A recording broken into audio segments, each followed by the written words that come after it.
સુરતનું પાંડેસરા વિસ્તાર હવે જાણે મિની દમન બની રહ્યું હોય તેવી સ્થિતિ સામે આવી રહી છે, જ્યાં એક તરફ શાકભાજી માર્કેટમાં ગૃહિણીઓ માટે શાકભાજી વેચાવવું જોઈએ, ત્યાં હવે ખુલ્લેઆમ ઇંગ્લિશ દારૂનું વેચાણ થતું હોવાની ચર્ચા ઉઠી રહી છે. સ્થાનિક લોકોના કહેવા મુજબ પાંડેસરાના શાકભાજી માર્કેટ વિસ્તારમાં દારૂના અડ્ડા ધમધમી રહ્યા છે, જ્યાં દિવસ રાત દારૂનું વેચાણ થતું હોવાના આક્ષેપો કરવામાં આવી રહ્યા છે.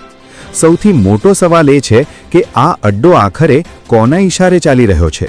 શું પોલીસ તંત્ર અને સુરત મહાનગરપાલિકાના કેટલાક અધિકારીઓની મિલીભગતથી આ બધું ચાલી રહ્યું છે? તેવો સવાલ સ્થાનિકોમાં ઉઠી રહ્યો છે.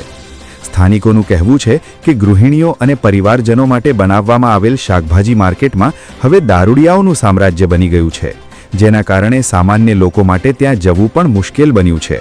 તમે જોઈ રહ્યા છો Aditya time news channel, Gautam Kumar Birade સાથે.